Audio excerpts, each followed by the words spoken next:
ತಾಲೂಕು ಕಚೇರಿ ವಿರುದ್ಧ ರೈತ ಸಂಘ ಧರಣಿ. ಎಸ್ಐಆರ್ ಸ್ಥಗಿತ, ವಿದ್ಯುತ್ ಖಾಸಗೀಕರಣ ವಿರೋಧಿಸಿ ಆಗ್ರಹ. ಚಿಕ್ಕಬಳ್ಳಾಪುರ ತಾಲೂಕು ಕಚೇರಿಯಲ್ಲಿ ರೈತರು ಹಾಗೂ ಸಾರ್ವಜನಿಕರ ಕೆಲಸಗಳು ಸಮರ್ಪಕವಾಗಿ ನಡೆಯುತ್ತಿಲ್ಲ ಎಂದು ಆರೋಪಿಸಿ ಕರ್ನಾಟಕ ರಾಜ್ಯ ರೈತ ಸಂಘ ಕೆಎಸ್ ಪುಟ್ಟಣ್ಣಯ್ಯ ಬಣ ನಗರದಲ್ಲಿ ಮೆರವಣಿಗೆ ಹಾಗೂ ಧರಣಿ ನಡೆಸಿತು. ನಗರದ ಶಿಡ್ಲಘಟ್ಟ ವೃತ್ತದಲ್ಲಿ ಪ್ರತಿಭಟನೆ ನಡೆಸಿದ ರೈತರು ಎಸ್ಐಆರ್ ಪ್ರಕ್ರಿಯೆಯನ್ನು ತಕ್ಷಣ ನಿಲ್ಲಿಸಬೇಕು ಹಾಗೂ ರಾಜ್ಯದಲ್ಲಿ ವಿದ್ಯುತ್ ಖಾಸಗೀಕರಣಕ್ಕೆ ಅವಕಾಶ ನೀಡಬಾರದು ಎಂದು ಒತ್ತಾಯಿಸಿದರು. ಬಳಿಕ ತಾಲೂಕು ಕಚೇರಿ ಎದುರು ಧರಣಿ ನಡೆಸಿ ಗ್ರೇಡ್ 2 ತಹಶೀಲ್ದಾರ್ ಅವರಿಗೆ ಮನವಿ ಸಲ್ಲಿಸಿದರು. ರೈತ ಸಂಘದ ರಾಜ್ಯ ವಿಭಾಗೀಯ ಉಪಾಧ್ಯಕ್ಷ ಲಕ್ಷ್ಮೀನಾರಾಯಣ ರೆಡ್ಡಿ ಮಾತನಾಡಿ, ಸರ್ಕಾರಿ ಕಚೇರಿಗಳಲ್ಲಿ ಕೆಲಸಗಳಿಗೆ ವಿಳಂಬವಾಗುತ್ತಿದ್ದು ಸಾರ್ವಜನಿಕರು ತಿಂಗಳುಗಟ್ಟಲೆ ಅಲೆದಾಡುವ ಪರಿಸ್ಥಿತಿ ನಿರ್ಮಾಣವಾಗಿದೆ ಎಂದು ಆರೋಪಿಸಿದರು. ಅರಣ್ಯ ಇಲಾಖೆ ಹಲವು ವರ್ಷಗಳಿಂದ ಕೃಷಿ ಮಾಡುತ್ತಿರುವ ರೈತರ ತೆರವು ಕ್ರಮಗಳನ್ನು ನಿಲ್ಲಿಸಬೇಕು ಎಂದು ಆಗ್ರಹಿಸಿದರು. ಶಿಡ್ಲಘಟ್ಟ ತಾಲೂಕು ಅಧ್ಯಕ್ಷ ಎಸ್ಎಂ ರವಿ ಪ್ರಕಾಶ್ ಮಾತನಾಡಿ, ರಾಜ್ಯದಲ್ಲಿ ವಿದ್ಯುತ್ ಖಾಸಗೀಕರಣ ಮಾಡಬಾರದು ಹಾಗೂ ಸರ್ಕಾರಿ ಕಚೇರಿ ಮತ್ತು ಆಸ್ಪತ್ರೆಗಳಲ್ಲಿ ಭ್ರಷ್ಟಾಚಾರ ನಿಯಂತ್ರಣಕ್ಕೆ ಕ್ರಮ ಕೈಗೊಳ್ಳಬೇಕು ಎಂದು ಒತ್ತಾಯಿಸಿದರು. ಪ್ರತಿಭಟನೆಯಲ್ಲಿ ಜಿಲ್ಲಾಧ್ಯಕ್ಷ ಅರುಣ್ ಕುಮಾರ್, ಕಾರ್ಯದರ್ಶಿ ಎಂಎಲ್ ರಾಮಾಂಜನಪ್ಪ ಸೇರಿದಂತೆ ರೈತ ಸಂಘದ ಪದಾಧಿಕಾರಿಗಳು ಭಾಗವಹಿಸಿದ್ದರು. ಚಿಕ್ಕಬಳ್ಳಾಪುರ ಜಿಲ್ಲೆಯ ಎಲ್ಲ ರೈತ ಬಂಧುಗಳೇ, ಇವತ್ತು ಚಿಕ್ಕಬಳ್ಳಾಪುರ ತಾಲೂಕು ಕಚೇರಿ ಮುಂದೆ ಕರ್ನಾಟಕ ರಾಜ್ಯ ರೈತ ಸಂಘ ಪುಟ್ಟಣ್ಣಯ್ಯ ಬಣ ಇವತ್ತು ಪ್ರತಿಭಟನೆಯನ್ನು ಹಮ್ಮಿಕೊಳ್ತಾ ಇದ್ದೀವಿ.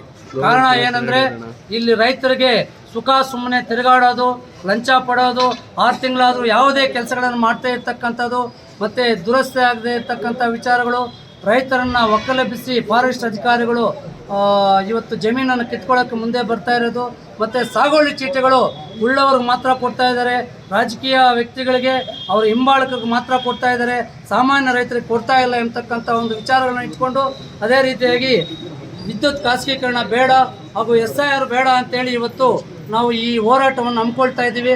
ಈ ಜಿಲ್ಲೆಯ, ಈ ತಾಲೂಕಿನ ಜಲವತ್ತ ಸಮಸ್ಯೆಗಳ ಬಗ್ಗೆ ಇವತ್ತು ಹಾಸ್ಪಿಟ್ಲ್ ಕಡೆ ಇರ್ಬೋದು, ಪ್ರತಿಯೊಂದು ವಿಚಾರದಲ್ಲೂ ಇವತ್ತು ಅಧಿಕಾರಿಗಳು ವಿಫಲರಾಗಿದ್ದಾರೆ.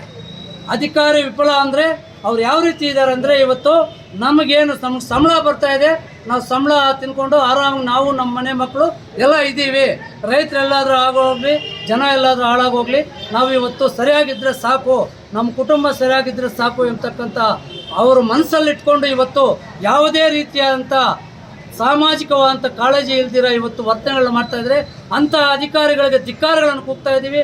ಕೇವಲ ನಾವು ನಾಮಕಾವಸ್ಥಕ್ಕೆ ಮಾತ್ರ ನೀವು ಇರೋಂಗಿದ್ರೆ ನಮ್ಮ ತಾಲೂಕು ಕಚೇರಿಯಲ್ಲಿ ಯಾರೂ ಇಡಬೇಡಿ, ನಮಗೆ ಕೆಲಸ ಮಾಡ್ತಕ್ಕಂಥ ಅಧಿಕಾರಿಗಳು ಮಾತ್ರ ಬೇಕಿಲ್ಲಿ. ದುಡ್ಡು ಕೊಟ್ಟರೆ ಕೆಲಸ ಮಾಡ್ತೀವಿ ಅನ್ನೋಂಗಿದ್ರೆ ರೈತ ಸಂಘನೆ ಬಲವಾಗಿ ವಿರೋಧ ವ್ಯಕ್ತಪಡಿಸ್ತಾ ಇದ್ದೀವಿ. ಜನಸಾಮಾನ್ಯರನ್ನು ಯಾರನ್ನೂ ಕಾಯಿಸಬಾರ್ದು. ನೀವು ಯಾವುದೇ ಕಡೆ ವ್ಯಕ್ತಿ ಇರಲಿ, ಆ ವ್ಯಕ್ತಿಗೆ ನ್ಯಾಯ ಒದಗಿಸಬೇಕು ಎಂಬತಕ್ಕಂಥ ಉದ್ದೇಶವನ್ನು ಇಟ್ಕೊಂಡು ಇವತ್ತು ನಾವು ಈ ಸಂಘಟನೆಯಲ್ಲಿ ಹೋರಾಟವನ್ನು ಮಾಡ್ತಾ ಇದ್ದೀವಿ. ಮುಖ್ಯವಾಗಿ ಖಾಸಗೀಕರಣ ವಿಚಾರದಲ್ಲಿ ವಿದ್ಯುತ್ತನ್ನು ಖಾಸಗೀಕರಣ ಟಾಟಾ ಕಂಪ್ನಿಗೆ ಮಾಡಬಾರ್ದು, SIR ಬೇಡವೇ ಬೇಡ, ರದ್ದಾಗಬೇಕು. ಮತ್ತು ಈ ತಾಲೂಕಿನಲ್ಲಿ ರೈತರನ್ನು ಫಾರೆಸ್ಟ್ ಅಧಿಕಾರಿಗಳು ಒಗ್ಗಲೆಬ್ಬಿಸ್ತಾ ಇದ್ದಾರೆ, ಅದನ್ನು ತಕ್ಷಣ ತಡೆಯಬೇಕು.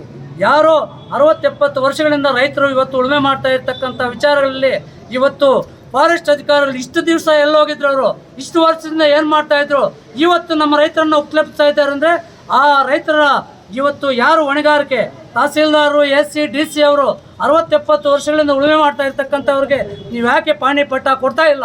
ಅದನ್ನು ಯಾಕೆ ಹಂಗೆ ಇಟ್ಕೊಂಡಿದ್ದೀರಾ? ಇವತ್ತು ಹಿಂಭಾಗದಿಂದ ಫಾರೆಸ್ಟ್ ಅಧಿಕಾರಿಗಳನ್ನ ಯಾಕೆ ನೀವು ಚೂ ಬಿಡ್ತಾ ಇದ್ದೀರಾ? ಈ ಫಾರೆಸ್ಟ್ ಅಧಿಕಾರಿಗಳಿಗೆ ಎಚ್ಚರಿಕೆಯಾಗಿ ಹೇಳ್ತಾ ಇದ್ದೀವಿ. ನಿನ್ನೆ ಎಲ್ಲ ಈಗಾಗಲೇ ದಲಿತ ಸಂಘಟನೆಗಳು ಮುಖಂಡರೆಲ್ಲ ಹೋರಾಟ ಮಾಡಿದ್ದಾರೆ ಈ ಭಾಗದಲ್ಲಿ.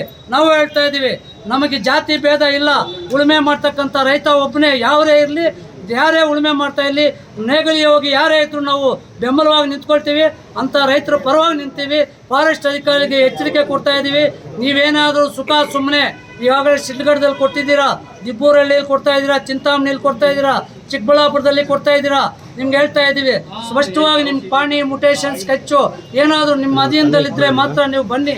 ಕಾನೂನು. ರವಿ ಪ್ರಕಾಶ್ ಅಂತ, ಶಿಡ್ಲಘಟ್ಟ ತಾಲೂಕು ಅಧ್ಯಕ್ಷರು, ಕರ್ನಾಟಕ ರಾಜ್ಯ ರೈತ ಸಂಘ ಪುಟ್ಟಣ್ಣಯ್ಯ. ಏನಿವತ್ತು ಚಿಕ್ಕಬಳ್ಳಾಪುರ ಆಗಿರ್ಬೋದು, ಜಿಲ್ಲೆಯ ಯಾವುದೇ ತಾಲೂಕಲ್ಲಾಗಲಿ ಸಮಸ್ಯೆ ಪ್ರತಿಯೊಬ್ಬರಿಗೂ ಬರೋವಂಥದ್ದು ಆರೋಗ್ಯ ಸಮಸ್ಯೆ. ಇವತ್ತು ಆರೋಗ್ಯ ಸಮಸ್ಯೆ ಬಂದರೆ ಎಲ್ಲ ತಾಲೂಕಿಂದ ಆಸ್ಪತ್ರೆಗಳಲ್ಲಿ ಸರಿಯಾದ ಸಲಕರಣೆಗಳಿಲ್ಲ. ಎಲ್ಲ ಜಿಲ್ಲಾ ಆಸ್ಪತ್ರೆಗೆ ಹೋಗಿ ಅಂತ ಹೇಳ್ತಾರೆ. ನಾವು ಅಲ್ಲಿಂದ ಇಲ್ಲಿಗೆ ಆಂಬುಲೆನ್ಸಲ್ಲಿ ಬಂದರೆ ಇಲ್ಲಿ ಆಪ್ರೇಷನ್ ಮಾಡಬೇಕಾದ್ರೆ 10,000, 20,000, 30,000 ಕಾಸು ಕೇಳ್ತಾರೆ. ಈ ತಾಲೂಕಿನ ಒಬ್ಬ ಶಾಸಕರಾಗಿರುವಂಥ ಅಥವಾ ಈ ಸಚಿವರಾಗಿರುವಂಥವರು ಇದೆಲ್ಲ ನೋಡಿದಂಗೆ ಸುಮ್ಮನೆ ಇದ್ದಾರಾ? ಇದೇನಿದು ಭ್ರಷ್ಟಾಚಾರ, ಇದೇನು ಅನ್ಯಾಯ? ಯಾರನ್ನ ಕೇಳಬೇಕು ಜನ, ಸಾರ್ವಜನಿಕರು? ಅಲ್ಲ, ವಿರೋಧ ಪಕ್ಷದವ್ರು ಏನು ಮಾಡ್ತಾ ಇದ್ದೀರಿ ನೀವು? ಸುಮ್ಮನೆ ನೋಡ್ದಂಗೆ ಕಣ್ಣು ಮುಚ್ಕೊಂಡು ಕೂತಿದ್ದೀರಾ ನೀವು? ಈ ಭ್ರಷ್ಟಾಚಾರ ಪ್ರತಿಯೊಬ್ಬ ನಾಗರಿಕನಿಗೂ ಸಮಸ್ಯೆ ಬರ್ತದೆ, ಆರೋಗ್ಯದ ಸಮಸ್ಯೆ. ನೀವು ಕನಿಷ್ಠ ಪಕ್ಷ ಇವತ್ತಾಗೋ ಆಪರೇಷನ್ನ ಇನ್ನು 4 ದಿವಸ, 8 ದಿವಸ, 15 ದಿವಸಕ್ಕೆ ಹಾಕ್ತಾರೆ ಅಲ್ಲಿ ಜಿಲ್ಲಾ ಆಸ್ಪತ್ರೆಯಲ್ಲಿ. ಯಾರೂ ಮಾತಾಡ್ತಾ ಇಲ್ಲ. ಇವತ್ತು ತಾಲೂಕು ದಂಡಾಧಿಕಾರಿಗಳು ಅರಣ್ಯಾಧಿಕಾರಿಗಳಿಗೆ ಡಿನೋಟಿಫಿಕೇಶನ್ ಆಗಿದ್ರೆ ಮಾತ್ರ ಅವ್ರಿಗೆ ಸರ್ವೆ ಆಗಿ ಅವ್ರಿಗೆ ದಾಖಲೆ ಇದ್ರೆ ಮಾತ್ರ ಅವ್ರನ್ನ ನಮ್ಮ ಭೂಮಿಗಳಿಗೆ ಅವ್ರು ಬರಲಿ. ಅದು ಬಿಟ್ಟು ಯಾವುದೋ ಹಿಂದೆ ಇದ್ದಂಥ ಒಬ್ಬ ಜಿಲ್ಲಾಧಿಕಾರಿ ಗಿಡ ನಾಟಿ ಮಾಡ್ಕೊಳೋದಕ್ಕೊಂದು ಪರ್ಮಿಷನ್ ಕೊಟ್ಟಿರೋದನ್ನ, ಅದೇ ಅರಣ್ಯಾಧಿಕಾರಿಗಳ ಜಮೀನು ಸ್ವಂತ ಅಂತೇಳಿ ಇವತ್ತು ರೈತರನ್ನ 60-70 ವರ್ಷದಿಂದ ಉಳುಮೆ ಮಾಡ್ತಾರಂತ ರೈತರನ್ನ ಎಲ್ಲ 5-6 ತಾಲೂಕುಗಳಲ್ಲಿ ಕೂಡ ಒಕ್ಕಲೆಬ್ಬಿಸ್ತಾ ಇದ್ದಾರೆ. ಇದು ನೋಡ್ದಂಗೆ ಸರ್ಕಾರಗಳು ಕುಳಿತುಕೊಂಡಿವೆ. ಈ ತಾಲೂಕು ದಂಡಾಧಿಕಾರಿಗಳು, ಅರಣ್ಯಾಧಿಕಾರಿಗಳು ಜೊತೆಗೆ ಪೊಲೀಸ್ ಅಧಿಕಾರಿಗಳು ಜೊತೆ ಸೇರ್ಕೊಳ್ತಾರೆ ಇವತ್ತು ರೈತರನ್ನು ಒಕ್ಕಲೆಬ್ಬಿಸೋದಕ್ಕೆ.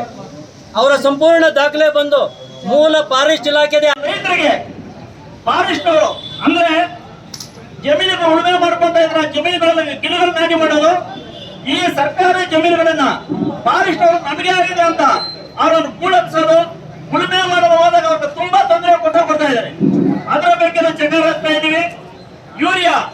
ಇವಾಗ ಯೂರಿಯಾ ಬೇಕು ಅಂದ್ರೆ 10 ಅಂಗಡಿಗಳು ಓಡಾದ್ರೂ ಸಹ ಯೂರಿಯಾ ಸಿಗಲ್ಲ. 1 ಮೂಟೆ ಯೂರಿಯಾ ಬೇಕಂದ್ರೆ FID ಮಾಡಿಸಿರ್ಬೇಕು. 1 ಎಕರೆಗೆ 1 ಮೂಟೆ ಹಾಕಿ ಕೊಡ್ತಾ ಇದ್ದಾರೆ. FID ಮಾಡಿ ನೋಡ್ತಾರೆ, ಮಾಡ್ತಿರ್ತಾರೆ.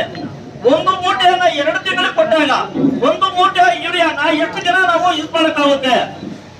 ಎಲ್ಲಿ ಯೂಸ್ ಮಾಡೋದು? ಕೇಂದ್ರ ಸರ್ಕಾರದವರು ಅವ್ರು ಒಬ್ಬರ ಮೇಲೆ ಒಬ್ಬರು ಹಾಕೊಂಡು ಇದು ಮಾಡ್ತಾ ಇದ್ದಾರೆ ಹೊತ್ತು ಈ ರೈತರ ಕೆಲಸ ಮಾಡ್ತಾ ಇಲ್ಲ. ರೈತರ ಕೆಲಸ ಮಾಡೋದವ್ರ ಮುಂದಿನ ದಿನಗಳಲ್ಲಿ ನಾವೆಲ್ಲ ಚಕಾರ ಇದ್ದಿರ ಒಬ್ಬರು ನಾವು ಅವತ್ತು ಏನ್ ಮಾಡ್ತೇವೆ ಅಂದ್ರೆ ಓಟ್ ಹಾಕಿದಾಗ 500,000ಕ್ಕೆ ಓಟ್ ಹಾಕೋದನ್ನ ಬಿಟ್ಬಿಡ್ಬೇಕು. 500,000 ನಾವು ಆವಾಗ ಇಂಥವ್ರನ್ನ ನಾವು ಆಯ್ಕೆ ಮಾಡೋದು.